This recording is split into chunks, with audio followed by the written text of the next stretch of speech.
제게도 동일하게 포도나무 대신 주님께 붙어있는 가지 되어서 그 열매를 주님이 친히 맺으시는 거예요.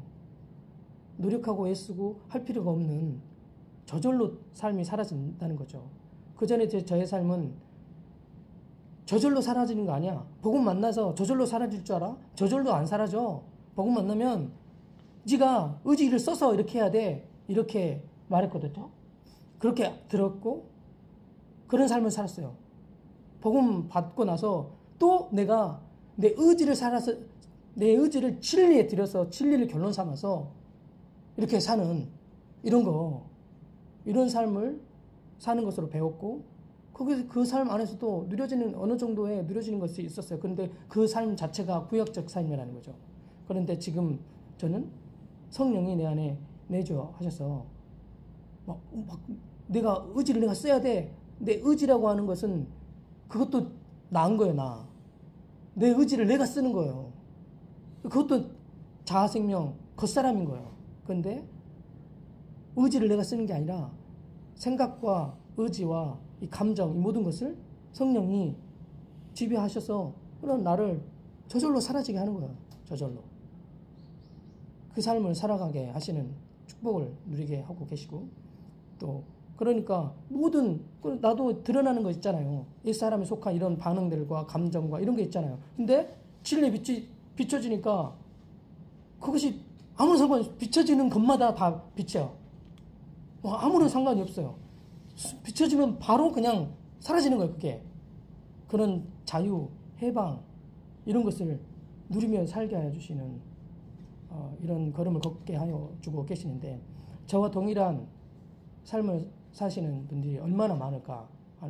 이전에 나와 같은 동일한 삶을 살았었던 분이 얼마나 많을까 생각이 들고 이전에 제가 살았던 이 십자가의 복음을 만나고 살았던 그 삶도 정말 희박해요. 많지 않아요. 정말 소수예요.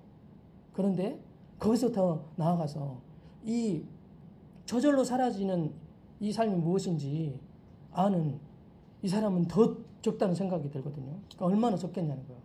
제가 복음을 만나고 청년들이 대학 캠퍼스에 3% 미만이라는 소리를 들었고 3% 미만의 청년들도 대부분 성적 타락에 노출되어서 살아가고 있는 사실을 알았고 근데 그 중에 1%가 3% 중에 1%가 복음에 어느 정도 반응하고 들여나가는데 그런데 다 알지 못해. 거기에서 십자가의 자아의 죽음을 경험한 사람은 더 또 희박해. 그런데다가 이 삶을 누리며 저절로 이 생명이 사라지는 이 삶을 사는 사람이 얼마나 적겠냐는 거예요. 이렇게 좀 생각이 드는데 내게 그러니까 하나님이 어떤 은혜와 축복을 허락하여 주셨는가. 이것은 전적인 하나님의 은혜라는 거죠. 사도 바울이 나의 나된 것을 하나님의 은혜로 되었다 이렇게 말한 말이 그냥 좀 교리적으로 열심으로 살다가 그는 율법을 다 알았고 지켰고 이런 삶을 살아서 학식이 있고 그러니까 그를 바꿔놓으니까 그를 사용했다 이렇게 생각했거든요. 그런데 그렇지 않고 모두가 다 모든 사람이 주님을 받아들이는 그 모든 사람은 바울과 동일한 생명의 삶을 살아갈 수 있다는 거예요. 얼마나 기쁜 소식이냐고요. 애써서 바울을 따라가야 되고 사도들을 따라가야 되고 대단한 인물의 어떤 사람들을 따라가야 되는 그 따라하다 보면 나도 비슷하게 될 거야 이렇게 하는데 그게 아니고 주님이 이미 십자가에서 다 이루시고 성령이 내 안에 내주하셔서 저절로 이 생명의 삶을 살아지는 거예요. 그러니까 자기를 부인하고 십자가를 주고 주님 따르는 것이 저절로 되는 거예요.